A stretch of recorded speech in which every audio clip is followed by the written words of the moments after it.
Hello everyone, my name is Nikhil and welcome to the channel. आज का ये video 2021 का लास्ट वीडियो है। इसके बाद जो भी वीडियोस आएंगे 2022 में आएंगी। और आज के इस वीडियो में हम 2021 के आखिरी वीक में जो भी जॉब अपडेट्स आए हुए हैं उनको देखने वाले हैं। मेरे पिछले वीडियो में जिसके अंदर मैंने बैंकिंग गवर्नमेंट जॉब्स का टॉप 10 वीडियो बनाया था, उसको आप लोगों ने काफ़ी पसंद किया। और उसी वीडियो का जो 10th नंबर वाला जॉब था ना, आरबीआई असिस्टेंट, उसका फॉर्म जल्दी निकलने वाला है। 2022 का वो शायद सबसे पहला ही फॉर्म होने वाला है। आप नज़र बनाए रखें उसके लिए। और जो भी लोग इंटरेस्टेड होंगे ना और आरबीआई असिस्टेंट की नौकरी को क्रैक करना चाहते हैं, जो कि बहुत one of the prestigious bank की नौकरी है, उसके लिए मैं फ्री मॉक टेस्ट की लिंक दे रहा हूँ। लिंक डिस्क्रिप्शन में अवेलेबल है। जो फर्स्ट लिंक है आप उस पर क्लिक करिए, खुद को रजिस्टर करिए और आरबीआई असिस्टेंट का आप फ्री मॉक टेस्ट दे पाओगे। उसके अंदर हिंदी इंग्लिश दोनों लैंग्वेज में मॉक टेस्ट मिलने वाले हैं। ऑल ओवर इंडिया रैंकिंग भी मिलेगी, पता चलेगा आप किस लेवल पे स्टैंड करते हो। इसके अलावा किसी भी बैंकिंग की तैयारी करते होगे ना, तो आप लोग ज़रूर उस मॉक टेस्ट को दीजिए। सबसे पहली बात तो फ्री है। दूसरी बात यह है कि आपको अपनी रैंकिंग पता चलेगी, लेवल पता चलेगा एग्जामिनेशन का, और बहुत कुछ फ़ायदा भी मिलेगा स्पेशली बैंकिंग एस्पिरेंट्स को। तो लिंक डिस्क्रिप्शन में अवेलेबल है, एक बार आप लोग जरूर चेकआउट करना। तो चलिए वीडियो को स्टार्ट करते हैं, जॉब्स को देखना शुरू करते हैं। जो सबसे पहले जॉब के बारे में बात करेंगे वो है यूपीएससी सीडीएस, यानी कंबाइंड डिफेंस सर्विसेज 1 2022। साल में 2 बार होता है एग्जामिनेशन। पहला अभी नोटिफिकेशन निकल गया, 2 अगस्त के आसपास नोटिफिकेशन निकलेगा। और ये सबसे बड़ा रिक्रूटमेंट है ग्रेजुएशन लेवल पे क्लास 1 ऑफिसर के लिए, वो भी हमारे डिफेंस सर्विसेज में, यानी आर्मी, एयरफोर्स और नेवी में। और ये वही एग्जामिनेशन है जिसके अंदर आपको मैथमेटिक्स, अगर आपका वीक है, मैथमेटिक्स आपको नहीं आता है, तो भी आप अप्लाई कर सकते हो। और लड़के लड़की दोनों अप्लाई कर सकते हैं। सबसे पहले डेट्स देख लेते हैं। तो 22 दिसंबर को इसका नोटिफिकेशन आउट हो चुका था और 11 जनवरी इसके फॉर्म को भरने का आखिरी डेट है। एग्जाम डेट की बात करें तो आपका 10 अप्रैल को इसका एग्जामिनेशन होने वाला है और मार्च में इसका आपका एडमिट कार्ड निकल जाएगा। इसकी एप्लीकेशन फीस की बात करें तो जनरल ओबीसी के लिए 200 रुपये एप्लीकेशन फीस है और फीमेल और अदर कैटेगरी के कैंडिडेट्स के लिए 0 रुपीज़ एप्लीकेशन फीस है। ईडब्ल्यूएस के लिए यहाँ पे कोई रिलैक्सेशन नहीं है। चलिए एक बार पोस्ट को देख लेते हैं। टोटल 341 पोस्ट है। बहुत अच्छी पोस्ट बोलेंगे, क्लास 1 ऑफिसर की पोस्ट है इसलिए। और ये आपकी 4 अलग अलग कैटेगरीज में डिवाइडेड होता है। चलिए देख लेते हैं पोस्ट को एक बार। तो जो सबसे पहला पोस्ट है इंडियन मिलिट्री एकेडमी का, यानी आईएमए का, इसमें 100 पोस्ट है, ये आर्मी के लिए है। उसके बाद हमारा इंडियन नेवल एकेडमी, ये नेवी के लिए है, 22 पोस्ट। एयरफोर्स में 32 पोस्ट। सबसे ज्यादा है officers training academy OTA 170 post और ओटीए वुमेन 17 पोस्ट। इसके अंदर ये 5 अलग अलग तरीके की नौकरियां हैं जिसके लिए आप अप्लाई कर सकते हो। मतलब 5 के लिए अप्लाई कर सकते हो, बस रैंकिंग दे सकते हो। लेकिन जो इसके अंदर ओटीए है ना, ऑफिसर्स ट्रेनिंग एकेडमी, ये होती है हमारी शॉर्ट सर्विस कमीशन, ठीक है। और लड़कियों के लिए ये नौकरी शॉर्ट सर्विस कमीशन ही है। बाकी जो ऊपर के 3 पोस्ट है ना, वहां पे लड़कियां नहीं अप्लाई कर सकती हैं। लड़कियां सिर्फ इसी पोस्ट के लिए अप्लाई कर सकती हैं, ओटीए फीमेल के लिए। और ओटीए में मेन की भी पोस्ट है 170 पोस्ट, जिसके अंदर भी शॉर्ट सर्विस कमीशन होगा और फीमेल के लिए भी शॉर्ट सर्विस कमीशन होगा। मतलब क्या होगा, 15 साल से पहले आपको रिटायर कर देंगे ये, यानी 14 साल में आप रिटायर हो जाओगे। लेकिन आपको फुल सैलरी मिलेगी क्लास 1 ऑफिसर की। हर एक चीज, जो बंगलो वगैरह मिलता है, हर एक चीज मिलने वाला है। पेंशन नहीं मिलेगा, क्योंकि 15 साल से ज्यादा नौकरी कर लेता है डिफेंस में, उसको पेंशन मिलने लगता है। पेंशन ना देना पड़े इसलिए 15 साल से पहले खत्म कर दिया जाता है। और इसी पोस्ट के लिए अगर आप अप्लाई करते हो, पहला चीज बहुत कम कट ऑफ जाएगा। सेकंड, मैथमेटिक्स का पेपर देने की जरूरत नहीं है। 0 मैथमेटिक्स चाहिए इस पोस्ट को अप्लाई करने के लिए, क्लास 1 ऑफिसर बनने के लिए, जिसमें सैलरी का आप आइडिया लेके चलिए 80,000 रुपए महीने के आसपास आपकी सैलरी होगी। तो चलिए अब हम एलिजिबिलिटी क्राइटेरिया को देखते हैं। सबसे पहले बात करते हैं एज का। तो आर्मी के लिए जो एज की लिमिट है वो है 19 से 24 साल तक। आपकी नेवी के लिए भी यही है। एयरफोर्स के लिए 20 से 24 साल की लिमिट है। और ऑफिसर्स ट्रेनिंग एकेडमी यानी ओटीए मेन के लिए, लड़कों के लिए 19 से 25 साल और फीमेल के लिए भी 19 से 25 साल तक के लिए है, ठीक है। योग्य एज के बाद अब हम आ जाते हैं एजुकेशन क्वालिफिकेशन के ऊपर। सबसे पहले बात करते हैं आर्मी के लिए। आर्मी की बात करूं तो कोई भी ग्रेजुएट अप्लाई कर सकता है आर्मी की पोस्ट हो। कोई फर्क नहीं पड़ता आपके क्या परसेंटेज आए हों। आप फाइनल ईयर के हो तो भी अप्लाई कर सकते हो। आप करस्पॉन्डेंस के स्टूडेंट हो तो भी अप्लाई कर सकते हो। बीएससी, बीटेक, बीकॉम, कुछ भी किया हो आपने, आप अप्लाई कर सकते हो आर्मी के लिए और कोई रिक्वायरमेंट नहीं है। इंडियन नेवल एकेडमी की बात करें तो इसके अंदर कोई भी बीटेक अप्लाई कर सकता है या फिर बी अप्लाई कर सकता है और उसके 10th क्लास में फिजिक्स और मैथ एक सब्जेक्ट होने चाहिए, तभी अप्लाई कर सकते हो नेवी के लिए। अब एयरफोर्स के लिए देखते हैं। इसके अंदर कोई भी ग्रेजुएट अप्लाई कर सकता है या फिर कोई भी बीई बीटेक अप्लाई कर सकता है जिसके 12th क्लास में physics and math as a subject हो। और ऊपर नेवी वाले में भी 12th क्लास का था फिजिक्स और मैथ एज अ सब्जेक्ट, ठीक है। इसके अंदर परसेंटेज का कोई रिक्वायरमेंट नहीं है, बस आप साइंस से 12th पास किए थे विथ मैथमेटिक्स, यानी फिजिक्स और मैथ्स आपका सब्जेक्ट था और आपने ग्रेजुएशन कर ली, आप अप्लाई कर सकते हो, या फिर अपने बीई बीटेक कर लिए आप अप्लाई कर सकते हो। इसके अंदर और कोई रिक्वायरमेंट नहीं है। अगेन यहाँ पर भी हर चीज़ है, कोई परसेंटेज का रिक्वायरमेंट नहीं, कितनी बार आप फेल हुए कोई फर्क नहीं पड़ता, फाइनल ईयर के भी अप्लाई कर सकते हैं। इसमें सारे पोस्ट में ये सारी चीज़ें अप्लीकेबल हैं। अब हम आ जाते हैं ओटीए के ऊपर। मेल और फीमेल दोनों की बता देता हूँ। कोई भी ग्रेजुएट अप्लाई कर सकता है, कोई फर्क नहीं पड़ता परसेंटेज या किसी भी चीज़ का, फाइनल ईयर के भी अप्लाई कर सकते हैं। और इसका आपको एग्जामिनेशन पैटर्न बता दूं, चूंकि इसके अंदर मेंस एग्जामिनेशन भी नहीं है और मैथमेटिक्स भी नहीं देना है, तो जो आपका सीडीएस का एग्जामिनेशन है उसके अंदर ओटी के लिए अप्लाई करते हो तो आपके 2 पेपर होंगे बस, एक इंग्लिश का होगा, एक जनरल नॉलेज का होगा। 100 मार्क्स का टोटल होगा, 2-2 घंटा आपको टाइम मिलेगा। अगर आप एयरफोर्स नेवी आर्मी के लिए अप्लाई करते हो तो इन दोनों पेपर के अलावा एक मैथ का पेपर भी होगा 2 घंटे का, जिसका 100 मार्क्स की वैल्यू होगी, ठीक है। और ओटी के लिए मैथ का पेपर नहीं देना है। बहुत अच्छी अपॉर्चुनिटी है, इसको जरूर नजर में रखें। तो चलिए अब हम बुक्स की बात कर लेते हैं सीडीएस एग्जामिनेशन की। तो सीडीएस की जो किताबें हैं ना, वो बेसिकली ओटीए की आप तैयारी करो या बाकी की तैयारी करो, मेन डिफरेंस बस मैथमेटिक्स का है। मैं एक कॉम्प्रिहेंसिव गाइड आपको बताता हूँ, सिंपल एक बुक जिससे आपकी सारी तैयारी हो जाएगी पूरी की पूरी सीडीएस की। यहाँ डिस्प्ले कर दूंगा मैं वो किताब की फोटो, लिंक भी डिस्क्रिप्शन में मैं दे दूंगा। आप डेफिनेटली एक किताब से इस एग्जामिनेशन को क्रैक कर सकते हो। बस आपको इसके साथ एक प्रैक्टिस बुक लेनी पड़ेगी प्रीवियस ईयर पेपर की, वो भी सीडीएस की भी मैं आपको लिंक दे दूंगा डिस्क्रिप्शन में। बेसिकली इसका एक कॉम्बो भी आता है, मैथ का, इंग्लिश का और जनरल स्टडीज का एक पूरा कॉम्बो भी आता है गाइड के साथ। 4 किताब की गाइड भी आप ले सकते हो, काफी अच्छा कॉम्बो है वो भी। सीडीएस के एग्जामिनेशन में अगर ये 4 बुक आप पढ़ लेते हो ना, कुछ भी बाहर से नहीं आ सकता, पॉसिबल ही नहीं है। प्रैक्टिस कर लो क्वेश्चन से और आपकी गाइड से आप पढ़ाई कर लो, बहुत अच्छा कॉम्बो है ये। तो ये बुक रिकमेंड करता हूँ। इसके अलावा मैं आपको बता दूं, आप कोई भी तैयारी कर रहे हो सीडीएस एग्जामिनेशन की, आगे मैं एक और फॉर्म बताने वाला हूँ आपको एनडीए का, या जो भी फॉर्म बताने वाला हूँ डिफेंस के, उसके अंदर साइंस का बहुत इंपॉर्टेंस है। 5000 से प्लस क्वेश्चन जनरल साइंस की एक किताब मैं आपको रिकमेंड कर देता हूँ। बहुत ज्यादा लोगों को जब पेपर में बैठते हैं पता ही नहीं चलता क्या साइंस का क्वेश्चन आता कहाँ से है। तो यहाँ पर मैं डिस्प्ले कर देता हूँ 5000 से ज्यादा क्वेश्चन है उसके अंदर जनरल साइंस के, जो कि बहुत ज्यादा इंपॉर्टेंट है। सीडीएस हो, एनडीए हो, एफकेट हो, किसी भी एग्जामिनेशन के लिए वो मस्ट बाय किताब है। आप कुछ लो चाहे ना लो, उसको जरूर लो। तो ये हो गया सीडीएस की बात। अगर आप इसको इंटरेस्टेड होंगे, नोटिफिकेशन डाउनलोड करना होगा या फिर ऑनलाइन अप्लाई करना होगा, आप अप्लाई कर सकते हो। लिंक डिस्क्रिप्शन में अवेलेबल है, जो कि ऑथेंटिक लिंक है। तो चलिए अब हम नेक्स्ट फॉर्म पे आ जाते हैं, जो कि है हमारा एनडीए यानी नेशनल डिफेंस एकेडमी। ये भी यूपीएससी लेता है और ये भी क्लास 1 ऑफिसर लेवल की ही रिक्रूटमेंट है, वो भी डिफेंस सर्विसेज में। अंतर इतना है कि ये 12th लेवल पे रिक्रूटमेंट करता है और सीडीएस ग्रेजुएशन लेवल पे रिक्रूटमेंट करता है।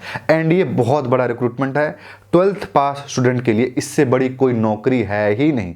इस देश में इससे बड़ी कोई नौकरी नहीं है 12th पास के लिए, क्योंकि 12th पास सैलरी उठाएगा 80,000 रुपए और स्टाइपन, ट्रेनिंग के टाइम पे स्टाइपन मिलेगा 56,000 रुपीज़, ठीक है, जो कि क्लास 1 ऑफिसर का बेसिक पे होता है। तो बहुत अच्छी खासी इसके अंदर सैलरी है, आपको पर्क्स है, हर एक चीज़ है इसके अंदर। बेसिकली एनडीए का आप देते हो एग्जामिनेशन 12th के बाद और वो आप लोग को इनरोल कर लेते हैं, जिसका सिलेक्शन हो जाएगा। उसके टोटल 4 साल आपकी ट्रेनिंग होगी और जो ये 4 साल की ट्रेनिंग कंप्लीट कर लेता है वो अपने रिस्पेक्टिव, जैसे आपका एयरफोर्स में हुआ 3 साल की ट्रेनिंग तो एक साथ ही होती है, नेक्स्ट 1 साल आप एयरफोर्स वाले एयरफोर्स में चले जाएंगे, आर्मी वाले आर्मी में चले जाएंगे, नेवी वाले नेवी में चले जाएंगे और फिर वहां पे जाके आपकी 1 साल ट्रेनिंग होगी और उसके बाद आपकी नौकरी लग जाएगी, आप पोस्टेड हो जाओगे। एयरफोर्स में पायलट भी इसी के थ्रू बनते हैं। जितने भी एयरफोर्स के चीफ, आर्मी के चीफ और नेवी के चीफ है 99% एनडीए के थ्रू होते हैं। चलिए इसकी भी डेट देख लेते हैं। 12 दिसंबर को इसका नोटिफिकेशन आउट हो चुका था और 11 जनवरी इसको फॉर्म को भरने का आखिरी डेट है और 10 अप्रैल को इसका एग्जामिनेशन भी हो जाएगा। और इसकी एप्लीकेशन फीस की बात करें तो जनरल ओबीसी के 100 रुपए है और बाकी सभी एससी एसटी के लिए 0 रुपीज है। और नई चीज से है कि फीमेल के लिए 0 रुपीज है।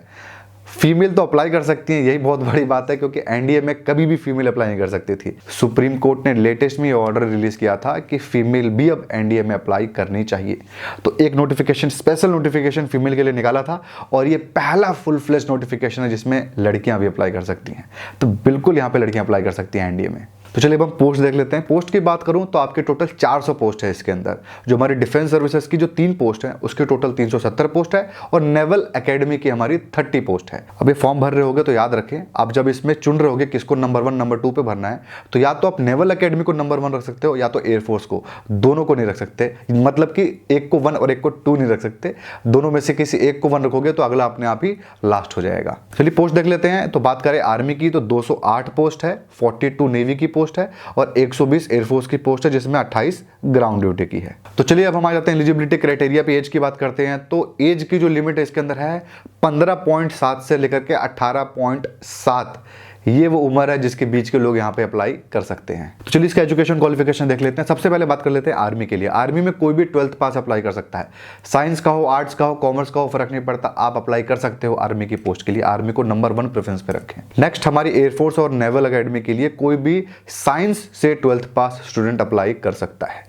साइंस से मतलब जिसके 12th में मैथमेटिक्स और फिजिक्स एक सब्जेक्ट होंगे वो अप्लाई कर सकता है। कोई परसेंटेज का रिक्वायरमेंट नहीं है। कोई आपका ऐसा नहीं है कि 12th में कई बार फेल हुए हो और लास्ट में पास हुए हो तो अप्लाई नहीं कर सकते। कोई भी अप्लाई कर सकता है। इसके अंदर 12th अपीयरिंग भी अप्लाई कर सकते हैं। नेक्स्ट ईयर आपका 12th का एग्जामिनेशन है ना, कोई फर्क नहीं पड़ता, आप अभी अप्लाई कर दो। इसके अलावा कोई भी दूसरा क्राइटेरिया नहीं है, कोई भी 12th पास अप्लाई कर सकता है। एक बार एग्जामिनेशन पैटर्न के बारे में बता दूं तो इसके अंदर आपका कोई मेंस एग्जामिनेशन नहीं है, प्रीलिम्स एग्जामिनेशन होता है, सिर्फ एक एग्जामिनेशन होता है। एक पेपर आपका मैथ का होगा 300 मार्क्स का, उसके बाद आपका जनरल एबिलिटी का 600 मार्क्स का पेपर होगा, जिसके अंदर 300 मार्क्स का इंग्लिश का होगा और जनरल अवेयरनेस का 300 मार्क्स का पेपर होगा। 2.5 घंटा मिलेगा आपको हर पेपर में, पूरा भरपूर थकाने वाला पेपर होता है। तो ये हो गया आपका एग्जामिनेशन पैटर्न। तो चलिए अब हम एनडीए की बुक्स को देख लेते हैं कि कौन सी बुक्स बेस्ट है एनडीए एग्जामिनेशन को क्रैक करने के लिए। देखिए यहाँ पर मैं आपको सिंगल गाइड रिकमेंड करूंगा, मतलब सिर्फ एक किताब एक सब्जेक्ट के लिए आपको पढ़नी पड़ेगी, क्योंकि सिलेबस बहुत ज्यादा वाइड है एनडीए का, सीडीएस के जैसा नहीं है। जैसे मैथ के लिए आपको एक बुक परचेस करना पड़ेगा, साइंस के लिए एक बुक परचेस करना पड़ेगा, इंग्लिश के लिए एक बुक परचेस करना पड़ेगा। जनरल नॉलेज का आप छोड़ भी दोगे तो चलेगा, बाकी चीजों से काम चल जाएगा, बट ये 3 आपको परचेस करनी पड़ेगी। मैं तीनों यहाँ पे डिस्प्ले कर दूंगा फोटो, और आपको लिंक भी डिस्क्रिप्शन में दे दूंगा। जो बुक मैं रिकमेंड करता हूँ तीनों के लिए गाइड, जिसके अंदर थॉरोली पूरा हर एक चीज कवर्ड हो। प्रीवियस ईयर पेपर्स की बुक भी मैं यहाँ पे रिकमेंड कर दूंगा, आपको फोटो दिखा दूंगा। डेफिनेटली आप एनडीए के लिए इन किताबों को परचेस कर सकते हो, बहुत अच्छी बुक्स हैं ये एनडीए के प्रिपरेशन के लिए। कुछ भी एनडीए में इससे बाहर से नहीं आ सकता है। अब हम आ जाते हैं हमारे नेक्स्ट फॉर्म पे, थर्ड फॉर्म पे, जो कि है एमपीपीएससी का फॉर्म। लेटेस्ट में एमपीपीएससी की नोटिफिकेशन रिलीज हुई है, यानी Madhya Pradesh public service commission. ये मध्य प्रदेश के अंदर की सबसे बड़ी नौकरी है, इससे बड़ी कोई नौकरी नहीं है एमपी के अंदर। ये मध्य प्रदेश सरकार के अंदर क्लास 1 ऑफिसर की रिक्रूटमेंट करता है, जैसे डीएसपी हो गए या फिर एसडीएम हो गए। चलिए इसकी डेट देख लेते हैं। तो 10 जनवरी 2022 से इसका फॉर्म खुल जाएगा। आप चाहो तो अप्लाई कर पाओगे। कब तक? 9 फरवरी 2022 तक। और 11 फरवरी तक अगर आपसे कोई मिस्टेक हो गया तो आप करेक्ट कर सकते हो। एग्जाम की बात करें तो 24 अप्रैल इसका एग्जामिनेशन डेट है। इसकी एप्लीकेशन फीस की बात करें तो 500 रुपए एप्लीकेशन फीस है आपका, इसका जनरल और अदर स्टेट के कैंडिडेट का। एमपी के हो, ओबीसी हो, एससी एसटी कुछ भी हो तो 250 रुपए एप्लीकेशन फीस है, और 40 रुपए इन सबके ऊपर पोर्टल चार्जेस लगेंगे किसी के लिए भी। ठीक है, तो यहां से ये बात भी आपको पता चल गया कि मध्य प्रदेश के बाहर के लोग भी यहां पे अप्लाई कर सकते हैं, बट इनको ओबीसी एससी एसटी ऐसे रिलैक्सेशन नहीं मिलने वाले। तो ये पोस्ट की बात। अब हम एलिजिबिलिटी क्राइटेरिया के ऊपर आ जाते हैं। सबसे पहले एज की बात करते हैं। तो मिनिमम 21 ईयर्स तक के लोग इस फॉर्म को अप्लाई कर सकते हैं, किसी भी स्टेट से हो, और मैक्सिमम 33 ईयर्स तक अप्लाई कर सकते हैं यूनिफॉर्म वाली पोस्ट के लिए। ठीक है, यानी वर्दी वाली पोस्ट, पुलिस वाली पोस्ट के लिए। और बाकी सारी पोस्ट के लिए 40 साल तक के लोग भी इस फॉर्म को अप्लाई कर सकते हैं, आप किसी भी स्टेट से हो तभी भी। और इसके एजुकेशन क्वालिफिकेशन की बात करें तो कोई भी ग्रेजुएट इस फॉर्म को अप्लाई कर सकता है। फाइनल ईयर के स्टूडेंट अप्लाई नहीं कर सकते हैं। आपके ग्रेजुएशन में क्या परसेंटेज आए हो कोई फर्क नहीं पड़ता, अप्लाई कर सकते हो। आप करस्पॉन्डेंस के हो, पत्राचार के हो, आप भी अप्लाई कर सकते हो, और कोई भी इसके अंदर रिक्वायरमेंट नहीं है। तो ये होगी इस फॉर्म की सारी डिटेल्स। जो भी इंटरेस्टेड स्टूडेंट होंगे, नीचे लिंक दिया हुआ है, नोटिफिकेशन डाउनलोड कर सकते हैं या फिर अप्लाई भी ऑनलाइन कर सकते हो, वरना मेरा ऐप से भी सारी चीज़ें आपको वैसे मिलती ही रहती हैं। तो चलिए अब हमारे नेक्स्ट फॉर्म के ऊपर आते हैं। जो हमारा नेक्स्ट फॉर्म है वो है झारखंड स्टाफ सिलेक्शन कमीशन। ये बेसिकली मिडिल मैनेजमेंट लेवल की रिक्रूटमेंट करता है झारखंड सरकार के अंदर। इसके अंदर भी आप इस देश में कहीं के भी नागरिक को अप्लाई आप कर सकते हो। ये आप लेके चलिए, जैसे एसएससी सीजीएल सेंट्रल गवर्नमेंट के लिए है, वैसे ये स्टेट गवर्नमेंट के लिए है। अच्छा, एसएससी सीजीएल का भी फॉर्म आउट हो चुका है, पुराना नोटिफिकेशन उसी के ऊपर था। आपने नहीं देखा होगा पुराना वीडियो तो जरूर देखना। तो चलिए इस फॉर्म की डिटेल्स को देखना स्टार्ट करते हैं। सबसे पहले देख लेते हैं डेट्स। तो आप इस फॉर्म को 15 जनवरी 2022 से अप्लाई करना शुरू कर सकते हो। कब तक? 14 फरवरी 2022 तक। और इसमें जो एप्लीकेशन फीस की बात करें तो जनरल ओबीसी ईडब्ल्यूएस के लिए 100 रुपए है, एससी एसटी फिजिकली हैंडीकैप्ड के लिए 50 रुपए एप्लीकेशन फीस है। अब इसके अंदर पोस्ट की बात कर ले तो टोटल 956 पोस्ट है, जो कि 4 डिफरेंट टाइप के पोस्ट में डिवाइडेड है। सबसे पहला पोस्ट है आपका assistant branch officer 384, junior secretary assistant 322, block supply officer 245 और प्लानिंग असिस्टेंट 5 पोस्ट। अब इसकी एलिजिबिलिटी क्राइटेरिया देख लेते हैं। सबसे पहले एज की बात करते हैं तो 21 से लेकर के 35 साल तक के लोग इस फॉर्म को अप्लाई कर सकते हैं।